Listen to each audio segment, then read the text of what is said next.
This guy is William Blake. He was born November 28, 1757 in London, England. Surprisingly for a misunderstood artist at the time, he was born into a relatively well-off family. And to match, he had a peaceful childhood, if you consider skipping any form of formal schooling by wandering the streets of London and into the English countryside as peaceful. Well, that is until the age of 10, where he was enrolled in Parr's drawing school. But after 4 years of this, his family decided it was too expensive and sent him to be an engraver's apprentice.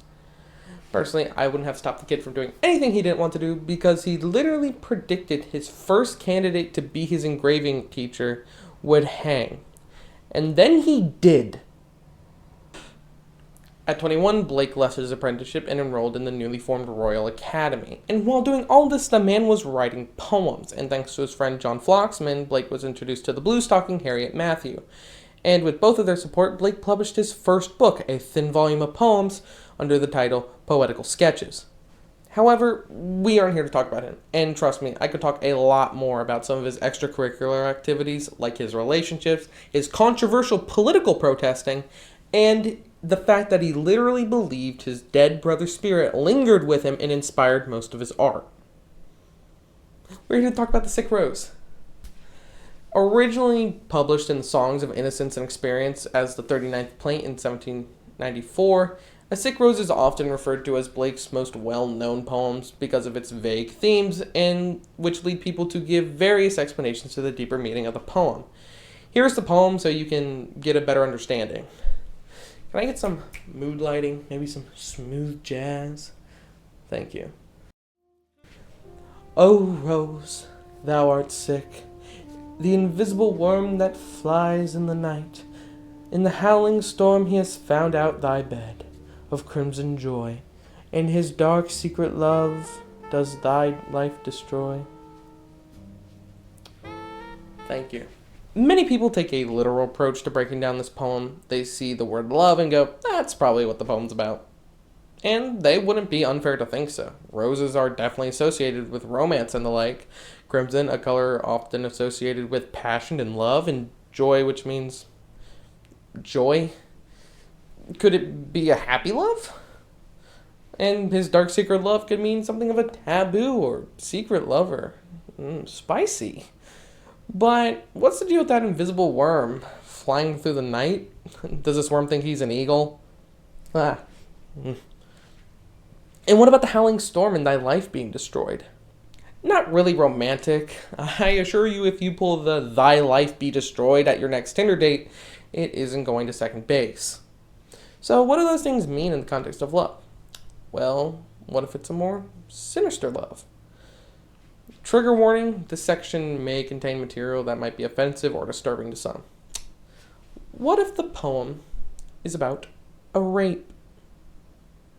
Where are you going? Many people take this notion when breaking down the poem. Specifically, David Erdman, in his Illuminate the Blake, focuses on one of the illustrations Blake made for this poem, where a worm extends a curved phallic body out from the flowery center and about the human form of the rose.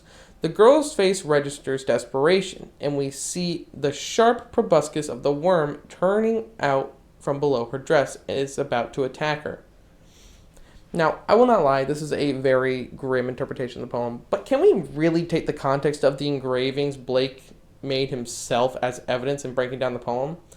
I'm not so sure. Here is an image that is most associated with the poem in its original form from Blake himself. If you have trouble interpreting this, that's fair.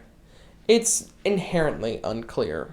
Due to the equally vague nature of the engraving, I'm not going to focus on it when going over the poem, for simplicity's sake. So how do we uncover these deeper meanings? I'm going to go over 3 of my personal interpretations of the poem, analyzing the poem and why the wording and the arrangement makes me believe my interpretations have strong standing. So let's go back to my first interpretation. What if the poem is about a rape or a non-consensual relationship? There are a few reasons why I believe this to be. First thing, a sick rose could represent of a disturbed or sick love. The rose in this case represents the love of or a relationship, and the relationship is sick in a way that is wrong or disturbed. This could also segue into the invisible worm. A worm could signify the rotting or dying of a plant as it eats away at the plant, killing it. The worm then benefiting from the dead plant like an aggressor benefits from a dead love of an unhealthy relationship. Flying through the night of the unhowling storm could represent how the aggressor goes unnoticed in his assaults. Maybe that the harm is too small or drowned out by the world around it for people to notice. The crimson bed of joy could in this place represent the bed in which the rape takes place. The crimson in this place representing corruption or evil, and the joy leading it to be an evil joy that the rapist gets. And does thy life destroy could represent how the victim's life could be ruined by this, whether that be socially or personally. That does happen a lot with rape victims. Another interpretation of this poem is that it could be an overall corruption in a society. In this interpretation, the sickness is the corruption, the rose is society. Pretty easy. The invisible worm being negative people or ideals spread through the society. On that note, the flying through the night through the howling storm could represent that this corruption is fast spread yet undetected. And that ties back to the invisible worm. Undetected, invisible. My last interpretation is a little dark, but it is an interpretation that is my personal favorite and I think is the strongest. What if the poem is about murder? Where are you going? No, but seriously. The sick rose in this scenario is the sick idea that the murderer has. Maybe he is psychotic and he thinks the idea is beautiful, like a rose. The invisible worm, to me, represents maggots. And by the way, I know I said we're not using the engraving of the poem, but if a worm gets to be a caterpillar, then maggots get to be the worm. Okay. And maggots eat away the inside of corpses, often unseen. This could represent the sense of death or possible decay of the murderer's mental state. Flying through the night in the unhowling storm, I think, is just to create an unsettling tone, that maybe the murderer moves between his victims and leaves behind thunder in his wake. The thunder being dead bodies. The crimson bed of joy, I think, could clearly be a pool of blood, which the sight of brings the murderer in his crazed state some kind of joy, because he's crazy. To me, this interpretation is the strongest. I think the vague words are intentionally meant to be misleading, to try to make you think that the poem is about some kind of love or lover's quarrel. But I think if you look deeper into the meaning of the words and how they are arranged, you can get to this darker message. Maybe a sort of confession? Probably not. But maybe. Anyways, what about the people? What are some other interpretations of the poem, and how do people criticize the poem? I read this article, The Sickness of Blake's Rose, by Michael Stringley. In his interpretation, he says the poem is about the psychological and spiritual ramifications of repressed sexuality. Projecting much?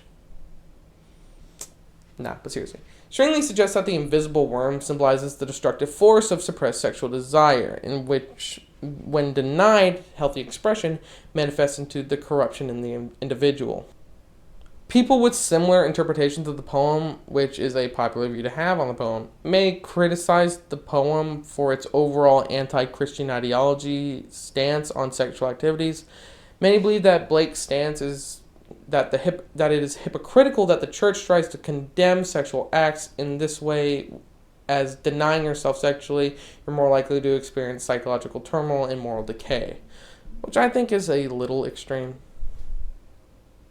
but fair. But at the end of the day, the way you interpret this poem defines your enjoyment of it. If you want to skim the base layer and just get the basic elements, and go ahead, I'm sure you'll get a B+ on your assignment. If you want to dig a little deeper and join the crusade against sexual limitations with Stringley, go for it, and you'll get an A and maybe a newfound respect for Blake's oddly progressive opinions for the time. Or, if you're like me, you'll get real into the poem and look far in between the lines for anything. And you might get a new favorite poem, like me. I don't know what kind of grade. I haven't turned in this assignment yet. Thank you so much to The Sickness of Blake's Rose by Michael Stringley. Your article helped me out in the making of this. Thank you to the Poetry Foundation website for their really in-depth biography of William Blake. And thank you to my comp and lit professor for giving me this assignment, as I really enjoyed the process of making this video, surprisingly. Even if it was just for an assignment. And this is where you can stop watching the video, sir. Because the last thing I want to say is thank you for watching and liking and subscribing. It means a lot. And if you want another literary analysis in the style, let me know. And maybe I'll do another one, maybe a little higher quality. Anyways, see you later. Stay weird. We're done, we're done, we're done, we're done, we're done.